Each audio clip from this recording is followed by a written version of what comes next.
तो एक heated topic है जो WWE के अराउंड घूम रहा है, वो है वी वांट कोडी के हैशटैग और वी वांट रॉकी के हैशटैग। आखिर ये चल क्यों रहा है? तो जिन्हें पता नहीं उन्हें मैं बता दूं, इस बार का जो रॉयल रंबल हुआ उसके विनर थे कोडी रोड्स, और ये उनका सेकेंड विक्ट्री था कॉन्सिक्यूटिवली, मतलब लगातार 2 बार वो जीत चुके थे।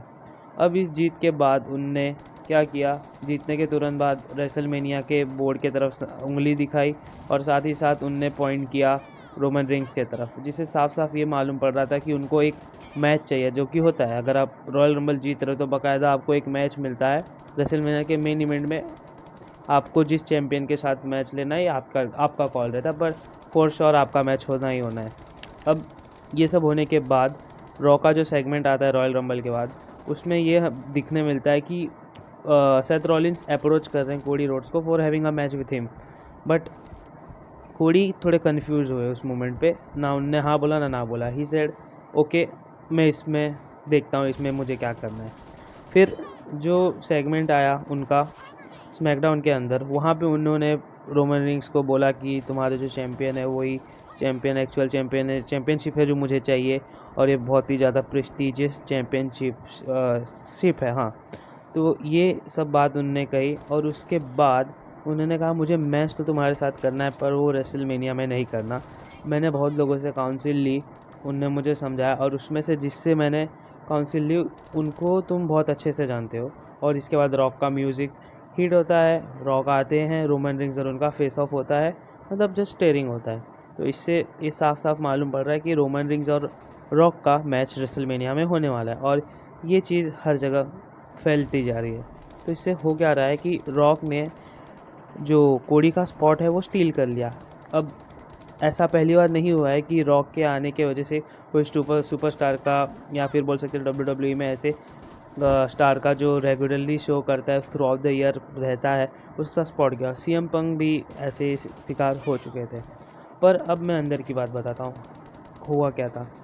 अगर आप फॉलो करते हो WWE को, तो जो स्मैकडाउन हुआ था न्यू ईयर के बाद वाला, उसमें रॉक आए थे और उन्होंने हिंट्स दिए थे, बोला था कि मुझे हेड ऑफ़ द टेबल पे बैठना है, should rock sit at head of the table. और उसके एक महीने बाद हमें ये मालूम पड़ा कि रॉक ऑफिशियली TKO के बोर्ड मेंबर है, मतलब WWE के बोर्ड ऑफ मेंबर आप बोल सकते हो, वो बन चुके हैं। तो ऐसा उभर के सामने आ रहा है, मालूम पड़ रहा है कि वो जब साइन कर रहे थे, जिनने डील कर रहे थे, तो उसके क्लॉज में साफ साफ उनने ये बोला था कि मुझे रोमन रिंग्स के साथ रेसलमेनिया 40 में एक मैच चाहिए। अब ट्रिपल एच को ये सब बातें पता थी, अब ट्रिपल एच का कॉल था कि वो चीज़ों को कैसे सेटअप करेंगे।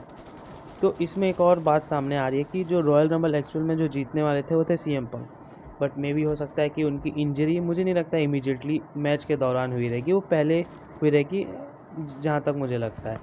इसके बाद उनमें मालूम पड़ रहा रहेगा कि ये 6 महीने तक पैक रहने वाले हैं, मतलब ये साल का रेसलमेनिया CM पंक नहीं दे सकते। तो उनने सोचा कि क्यों ना कोडी रोड्स को जिताया जाए, और जो भी हेट मोमेंट मिलेगा कोडी को कि अपना स्पॉट वो छोड़ेंगे, वो सब मिल जाएगा। इससे क्या होगा कि कोडी का बेबी फेस और भी अच्छा हो जाएगा। पर एक जो चीज़ रॉक, ये ट्रिपल एच ने उम्मीद नहीं की थी, वो कि रॉक को इतना नेगेटिव हेटरेट मिलेगा।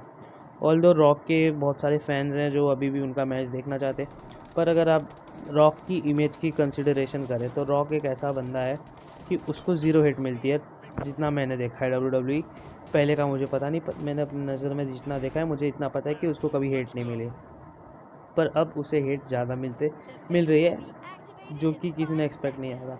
बट जो भी हो, अगर अब मैच जो रेसलमेनिया में होने वाला है, जितना मुझे पता है, वो तो रॉक वर्सेस रोमन रेंस का होने वाला है। अब इसमें सही क्या गलत, या एक्चुअली आप देखो ये तो सब स्क्रिप्टेड ही है, ना सही है ना कुछ गलत है इसमें। वो है कि अब ऑडियंस को क्या चाहिए, कुछ ऑडियंस को रॉक का मैच नहीं चाहिए और कुछ ऑडियंस को चाहिए।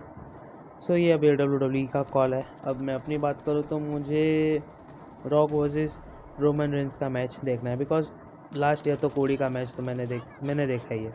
रॉक और रोमन रेंस का कभी मैच मैंने देखा नहीं है, so it would be great. So हमें कुछ नई चीज़ को ट्राई देना चाहिए। और रही बात कोडी की स्टोरी की, तो अब सबको ही पता है समर स्लैम में तो वो पूरी होने ही वाली है। सो दैट्स इट फॉर ये वीडियो के लिए, यहाँ पे मैं इसको रैप अप करता हूँ। अगर आपको ये चीज़ अच्छी लगी हो सो डू सब्सक्राइब देखो मैंने चैनल का, अगर आपने वीडियो नहीं देखा है कि ये चैनल क्या चीज़ के अराउंड इवॉल्व होने वाला है, घूमने वाला है, रिवॉल्व होने, आप जो बोलो, ये इवॉल्व रिवॉल्व वही है, जो भी होने वाला है वो मैंने पिछले वीडियो में बोल रखा है। अगर आपको